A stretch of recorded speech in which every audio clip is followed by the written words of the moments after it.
Bonjour et bonsoir, comme j'ai l'habitude de le dire parce que tout dépend de l'heure à laquelle vous allez nous suivre. Vous êtes partout dans le monde. Aujourd'hui, je vais nous parler d'un sujet rarement prêché. Je vais donc éviter de vous donner le thème par crainte de vous voir zapper.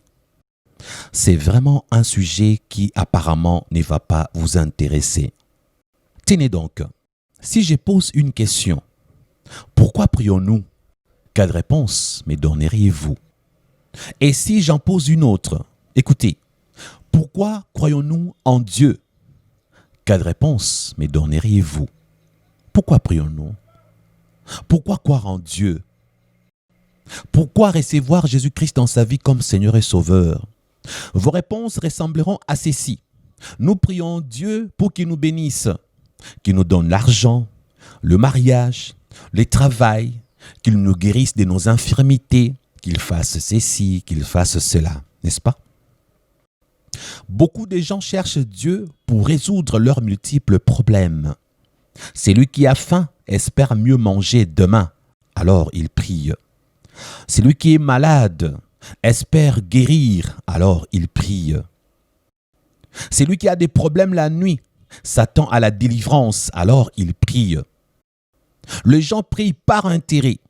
Les gens cherchent Dieu pour résoudre leurs multiples problèmes. Pas vrai? Et ce qui va vous fasciner, voire vous étonner, c'est lorsque je vous dirai, ou je dis même lorsque je vous dis dès à présent, que la nourriture est le sujet de base. Frères et sœurs, savez-vous que certaines personnes prient pour manger? 60% de la population mondiale ne mange pas à satiété, que ce soit aux États-Unis, en Europe, en Asie ou en Afrique ou en Australie.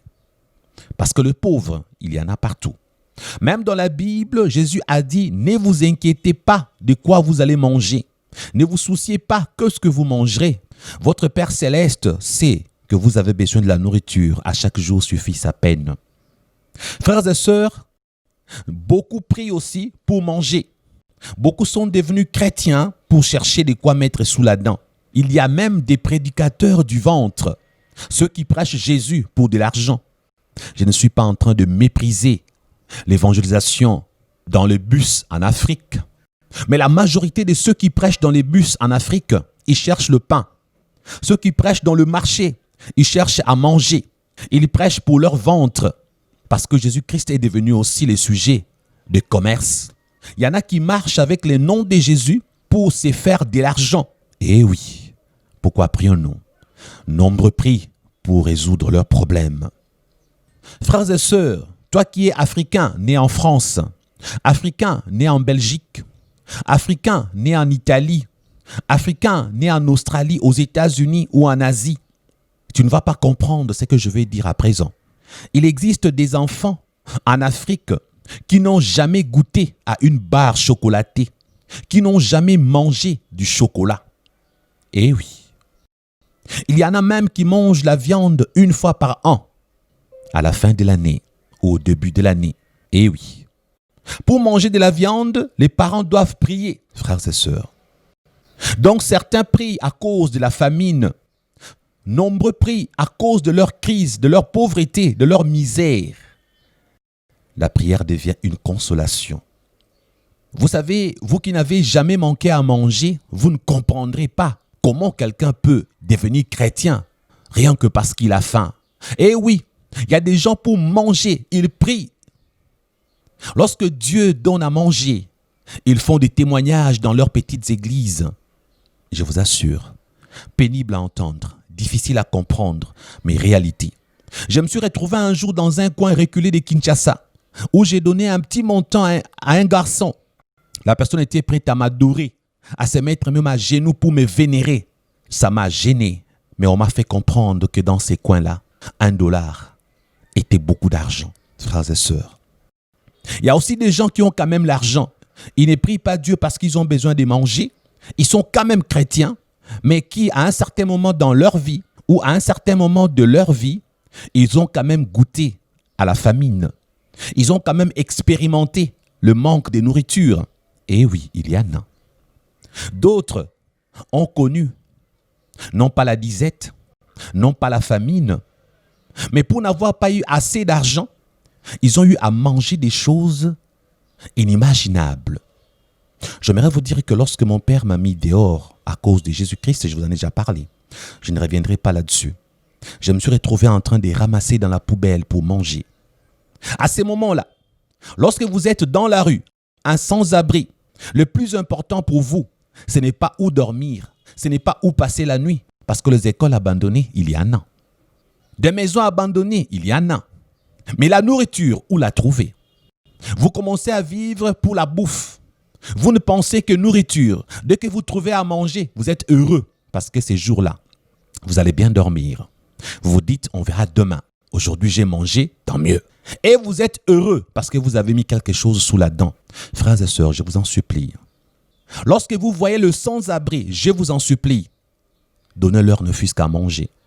Vous ne voulez pas donner de votre argent? Achetez même à manger. Donnez aux sans-abri. Vous ne savez pas combien ils souffrent.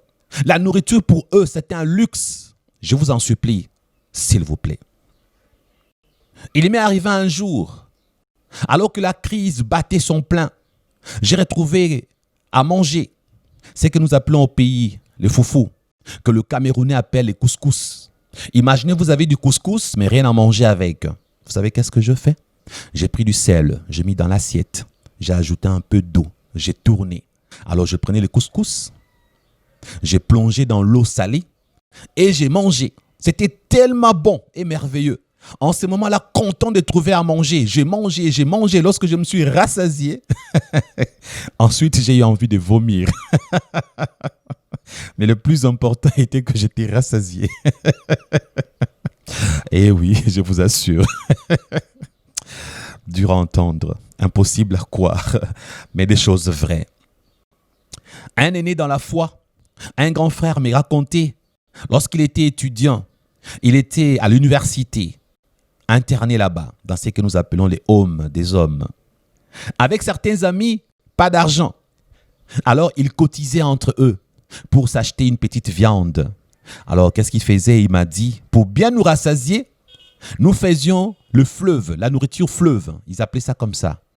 À l'époque, j'étais interné avec certains étudiants à l'IBTP, Institut des bâtiments et des travaux publics. Là-bas, j'ai vu aussi cette nourriture qu'on appelle fleuve. Vous achetez une petite viande, vous mettez beaucoup de tomates, beaucoup de sauce, vous faites une grande sauce, une soupe. La viande est dedans. Pourquoi fleuve? Tout simplement parce que vous voyez la sauce, l'abondance et la quantité de la sauce, mais vous ne voyez pas la viande. La viande est cachée quelque part en dessous. Il faut être un sous-marin. Vos doigts doivent devenir des sous-marins pour chercher, plonger, chercher où est-ce qu'est cachée la viande. Pourquoi? Parce qu'on préparait une grosse boule nationale. Une grosse boule de foufou, une grosse boule de couscous. Les plus importants, comme les couscous pèsent, comme les foufous pèsent, surtout s'il est préparé à base du maïs mélangé avec du manioc. Il pèse, même si la viande est inexistante.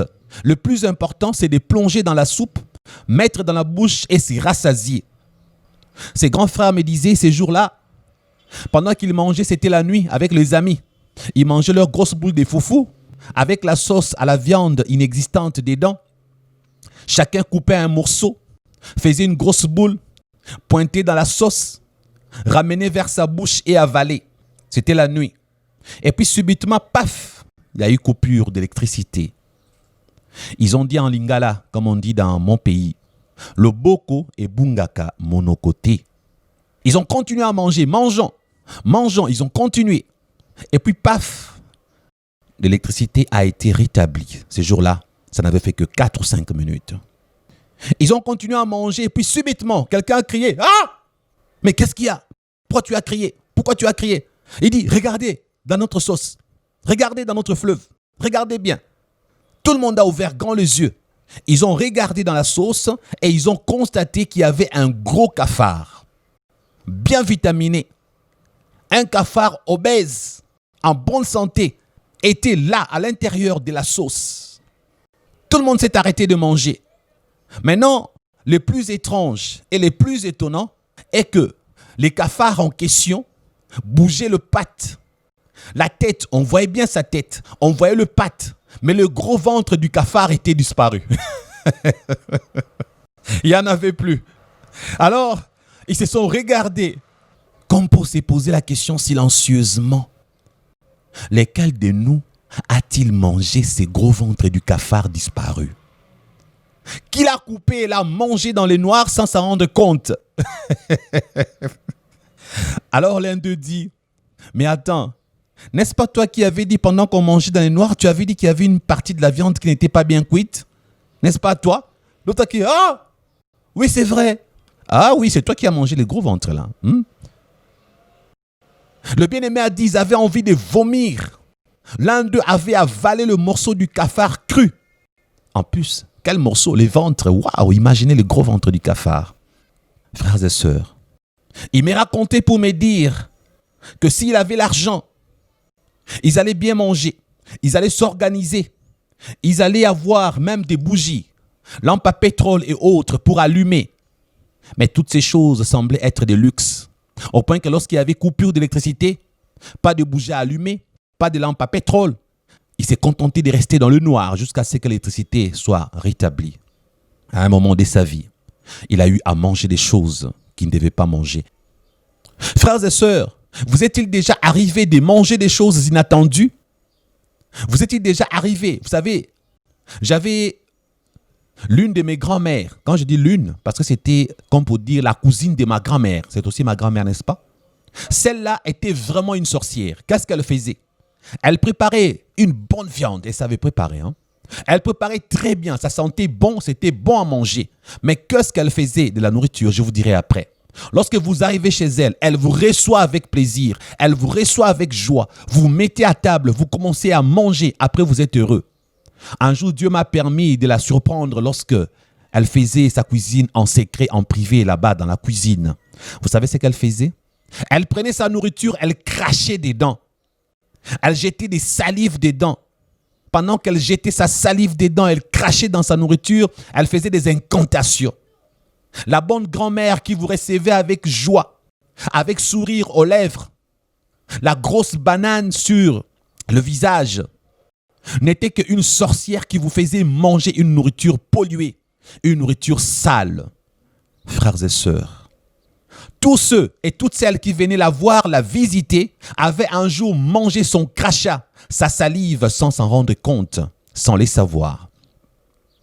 Oui, beaucoup de gens ont eu à manger des choses inimaginables, non pas parce qu'ils étaient pauvres, non pas parce qu'ils manquaient à manger, mais cela est arrivé aussi. Mais le plus important aujourd'hui, c'est de vous faire comprendre que lorsque nous prions, la majorité parmi nous prie pour demander à Dieu des choses, d'améliorer leur situation sociale, d'intervenir dans leur vie sociale, de leur donner des enfants en cas d'impuissance et de stérilité. Dans ma vie, je peux vous dire comme David a dit, j'ai été jeune, j'ai grandi, j'ai vieilli, je n'ai point vu le juste mendier son pain, ni sa postérité. David a raison, parce que lorsque j'ai été chassé par mon père, j'ai connu un peu de souffrance. Manque à manger, oui. Mais après cela, le Dieu d'Israël m'a béni. Je peux vous dire que je n'ai plus jamais connu la disette, la crise, la famine, le manque à manger. Je n'ai plus jamais connu ça. Je me souviens, j'ai demandé à Dieu, je disais, Seigneur, je suis quand même ton serviteur. Tu m'as promis beaucoup de choses. Ne me laisse pas atteindre l'âge de 40 ans étant locataire. J'aimerais avant d'atteindre 40 ans que je sois chez moi, que j'ai une maison, que je m'achète une maison. Frères et sœurs, le Seigneur a eu à accomplir cela. Un jour, il m'a donné un grand contrat avec le français. J'ai pu acheter une maison à l'époque, avant d'atteindre l'âge de 40 ans. Oui, Dieu exauce aussi nos prières. Lorsque nous demandons, il donne. Jésus a dit, tout ce que vous demanderez au Père en mon nom, il vous le donnera. Mais malheureusement, beaucoup de gens ne prient que pour demander. Ils sont devenus des mendiants spirituels. Oui, demander c'est biblique. Oui, mais sont malheureux tous ceux qui viennent vers Dieu rien que pour recevoir. Recevoir et rien d'autre. Parce qu'au fond, ils reçoivent mais ils ne sont pas sauvés. Ce n'est pas parce que Dieu te donne que tu iras au ciel. Parce que lorsque Dieu fait sortir le soleil sort pour le bon et le méchant. Lorsque Dieu fait pleuvoir, il fait pleuvoir pour le bon et le méchant. Donc Dieu ne donne pas qu'à ses enfants. Dieu donne à tout être humain des choses. Même ceux qui ne prient pas, lorsqu'ils désirent dans leur cœur, Dieu arrive à leur donner. Dieu donne à tous, mais cela n'est pas une garantie d'être sauvé. Toi qui pries, ce n'est pas parce que tu demandes de multiples choses que tu es sauvé ou que tu seras sauvé. Vous savez, en Afrique, les pains sont vendus sur la route dans certains pays, non couverts. Le mouche voltige, le mouche se met sur vos pains. La nourriture n'est pas bien protégée. Sale à voir, des fois j'ai envie de vomir, je ne touche pas. Je préfère aller dans les supermarchés là où tout est couvert pour acheter. Mais malheureusement, on ne sait pas aussi ce qui se passe dans le supermarché. Là, dans les secrets, ces garçons qui sont en train de battre la pâte pour faire le pain. Là-bas, chez les Indiens ou les Chinois, ces étrangers qui viennent investir en Afrique, qui nous vendent le pain bien emballé dans les supermarchés. Il faut entendre des témoignages des gens qui vous racontent. Oui, vous pensez que c'est propre, mais un jour, pendant que nous étions en train de battre la pâte, la farine pour faire le pain, l'un de nous a éternué en pleine pâte. Et il a continué à battre la pâte. Une autre personne te dira, l'un de nous était en train de transpirer et toute sa sueur tombait là dans la pâte. Vous voyez ce pain que vous achetez bien emballé, mais dans le privé, vous ne savez pas comment il a été préparé, frères et sœurs. Que dire encore de ce qui s'est passé au Nigeria? Je crois on m'a envoyé la vidéo. Dans un coin quelque part, une maman vendait de la bonne viande. Les gens venaient tous les jours se délecter. La viande coûtait tellement moins cher. Elle avait du succès, elle et son époux, je crois. Les gens étaient heureux d'aller manger la viande à bon prix. Jusqu'au jour où quelqu'un a attrapé la tête de leur enfant caché quelque part là dans la cuisine, alors que l'enfant était annoncé disparu depuis quelques jours. Ils avaient tué leur enfant. On a découvert ces jours-là que durant des années, cette femme tuait des gens, récupérait leur corps et le préparait. C'était de la viande, de la chair humaine qu'elle préparait durant toutes ces années. Elle a fait ses aveux. Elle a donné des détails. Tout le monde a découvert que nous, en partant chez cette femme, nous étions en train de manger de la chair humaine et non pas de vraie viande. Oui, frères et sœurs. Donc, je disais que la nourriture occupe une place importante dans la vie des hommes. Ceux qui manquent la nourriture prient pour que Dieu leur donne la nourriture. J'aimerais vous dire à vous qui avez de l'argent pour acheter la nourriture, vous avez aussi besoin de prier. Vous pensez peut-être que ne peut prier pour la nourriture que celui qui manque pour que Dieu lui donne. J'aimerais vous dire aujourd'hui, vous qui avez de l'argent, il vous est important de prier aussi avant d'acheter, avant de manger, parce que si vous ne priez pas, vous mangerez des choses sales, vous mangerez des choses impures, vous mangerez des choses infectées, vous mangerez de la sale bouffe. Avec votre argent, vous acheterez, mais vous acheterez quoi? Pourquoi faut-il prier même quand on a l'argent? Pour que Dieu sanctifie et purifie cette nourriture sale qu'on vous a vendue sans savoir. Pour que Dieu purifie et sanctifie cette nourriture mal gardée là-bas dans l'entrepôt. Vous savez, un jour, il y a les gros camions dans notre pays qui viennent à l'intérieur du pays. Sur la route du Bas-Congo, Bas-Zaïre à l'époque. On pouvait voir des gros camions venir dans la capitale à Kinshasa pour vendre les sacs de maïs, les sacs de manioc. Et là au-dessus, ces travailleurs des camions qui sont au-dessus, qui restent là au-dessus durant des jours ou durant des heures, lorsqu'ils ont envie d'uriner, vous savez ce qu'ils font? On les voit se mettre debout et en train de pisser sur le sac de manioc, le sac de maïs. Ils pissent dessus.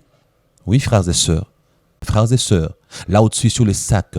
Lorsque vous achetez ces sacs de manioc, vous voyez, c'est un peu tacheté. Vous dites non, c'est la pluie, ce n'est pas la pluie, ils ont pissé dessus. S'ils sont à 7 personnes qui pissent là-dessus, frères et sœurs, comme un jour quelqu'un qui mangeait, qui disait, mais tiens, cette nourriture, ça sent le pipi, hein?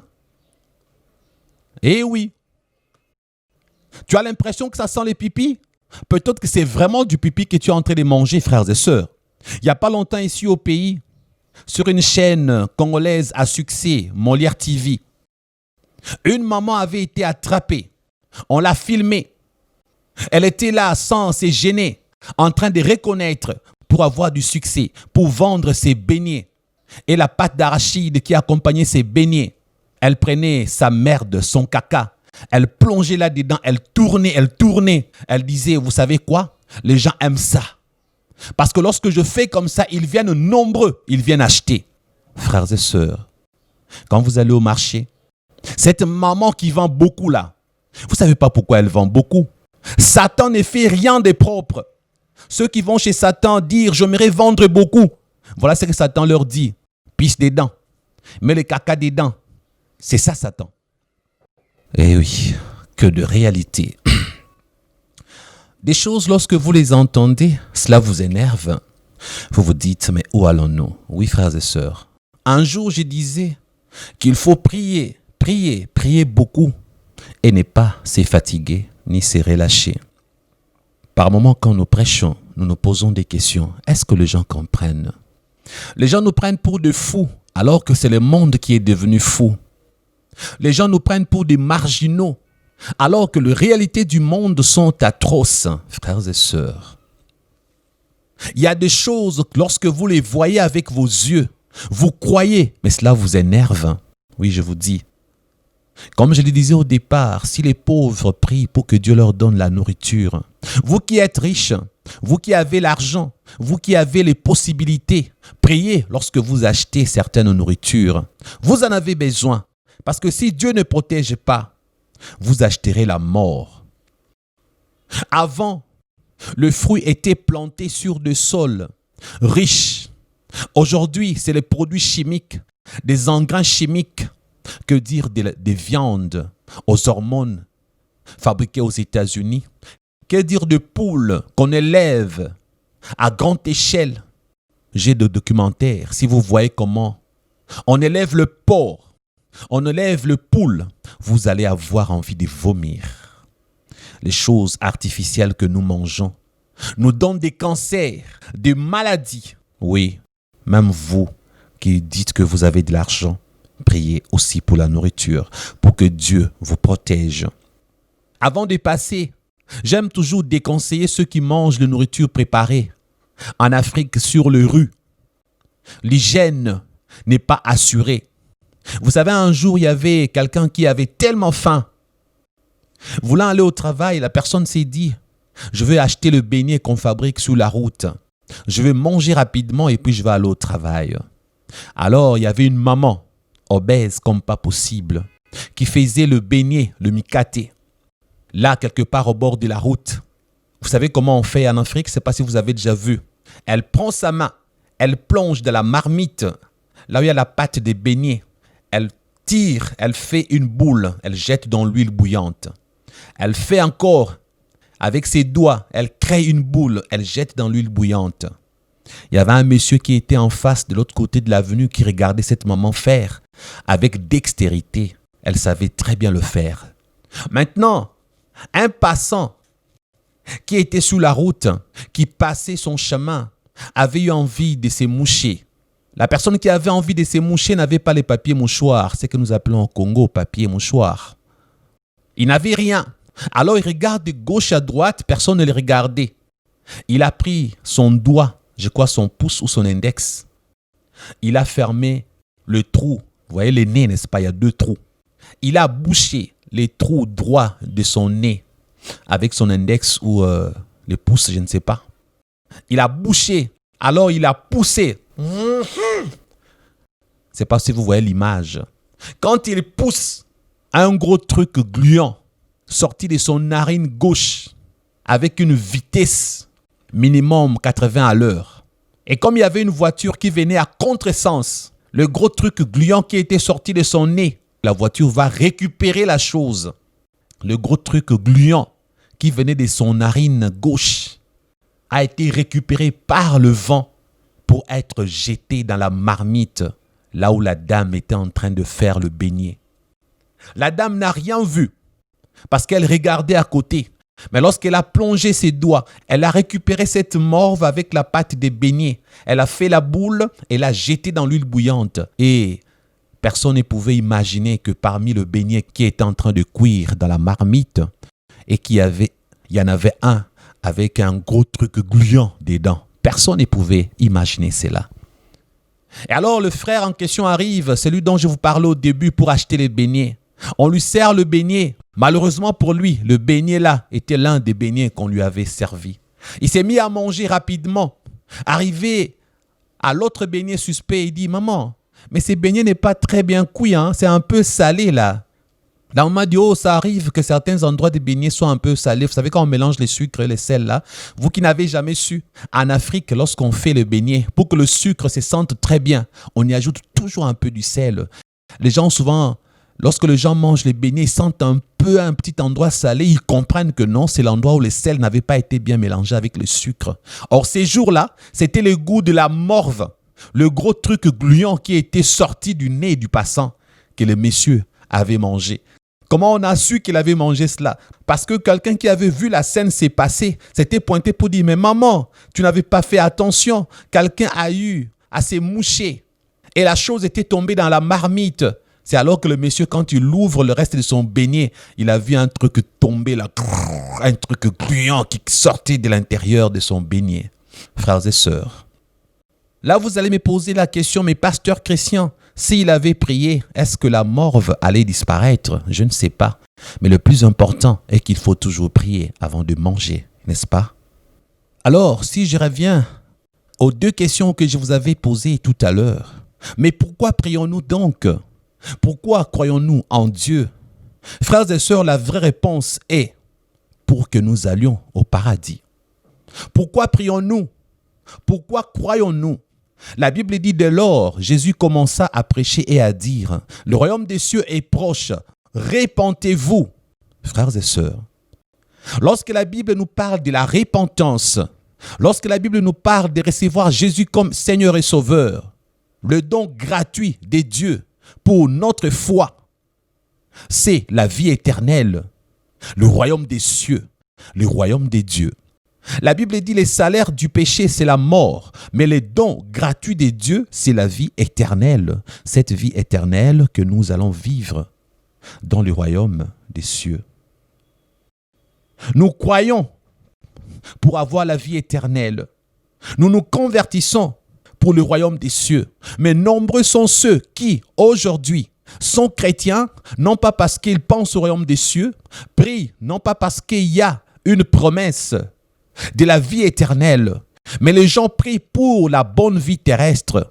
Beaucoup de prédicateurs vous prêchent la bonne vie ici-bas sur terre. Beaucoup de prédicateurs vous parlent de Jésus-Christ qui guérit, de Jésus-Christ qui bénit. Ils fixent leur regard sur les choses de ce monde.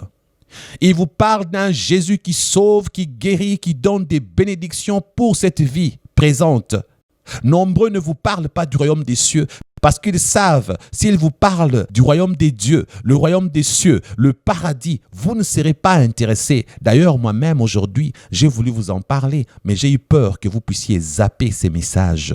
Raison pour laquelle je n'ai pas respecté l'homilétique.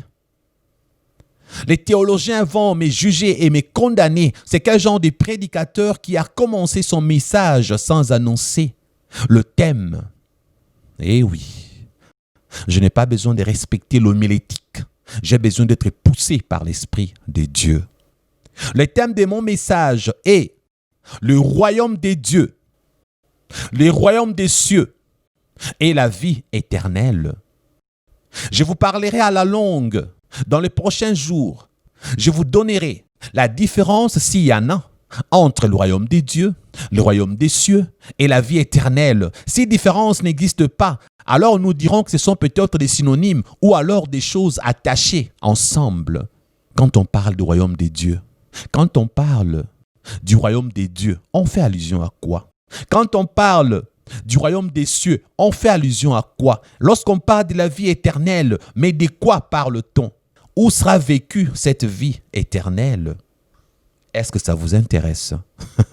Je ne pense pas. Et je suis convaincu que la suite n'intéressera personne. Parce que les gens ont besoin d'entendre comment gagner sa vie, comment gagner l'argent, comment réussir sur terre, comment aller de l'avant, comment être délivré. Les gens veulent vivre le paradis ici-bas sur terre. Maintenant que je viens d'annoncer le thème, certaines personnes vont zapper la suite du message. J'en suis convaincu. S'ils vont le faire, alors je leur dis au revoir. Je reste avec ceux qui aiment le royaume des cieux. À eux, au moins, je peux encore continuer à parler. Frères et sœurs, quelqu'un m'a dit un jour, au ciel, on va beaucoup s'ennuyer car il semble qu'on ne fera rien d'autre qu'adorer Dieu. Pas de nourriture, rien à boire qu'adorer Dieu éternellement. Nous passerons notre temps qu'à adorer Dieu. Beaucoup de pasteurs ont eu à prêcher comme ça. Nombreux sont ces hommes de Dieu qui vous ont dit qu'au ciel, nous allons vivre éternellement en train d'adorer Dieu. Rien d'autre à faire. Wow, boring, disent certains. Quel intérêt y a-t-il d'aller dans le royaume des dieux puisqu'on va s'ennuyer? Pas de match de football, pas de partie de tennis, pas de détente, pas de concert musical, rien qu'adorer, adorer. Il n'y aura pas à manger. Frères et sœurs, wow! Nombreux pensent que le royaume des dieux, c'est boring total. On va s'ennuyer à mourir. Et lorsqu'on ouvre la Bible, il n'y a pas trop de détails sur le royaume des dieux. Il n'y a pas trop de détails sur la vie après la mort. Alors ça n'intéresse pas les gens. Les gens se contentent de croire ce qu'ils voient. Les gens se contentent d'aimer ces mondes. Parce que ce monde au moins est concret. Ce monde au moins vous présente des choses merveilleuses. Le royaume des dieux devient une utopie. Un rêve pour certains. Une autre personne s'est permis de dire, s'il n'y a pas la baise là-bas, quel autre plaisir intense aurions-nous? Pas de rapports sexuels, pas de plaisir intense. Que ferions-nous puisqu'il n'y aura pas de mariage, puisqu'il n'y aura pas une partie des plaisirs avec une femme? Waouh! Est-ce que vous savez que le besoin de boire, de manger, ainsi que le besoin de coucher avec un homme ou une femme, ce sont des choses dont a besoin notre corps et non notre âme ou notre esprit, frères et sœurs? Comment pourrions-nous avoir des désirs charnels dans le royaume des dieux? Comment pensez-vous qu'on peut désirer à boire, à manger des choses de la terre dans le royaume des dieux? Sachez que l'absence relative des récits, des visions du paradis, résulte simplement de l'incapacité sur terre à saisir l'incommensurabilité d'une expérience céleste. Frères et sœurs, ne l'oubliez jamais.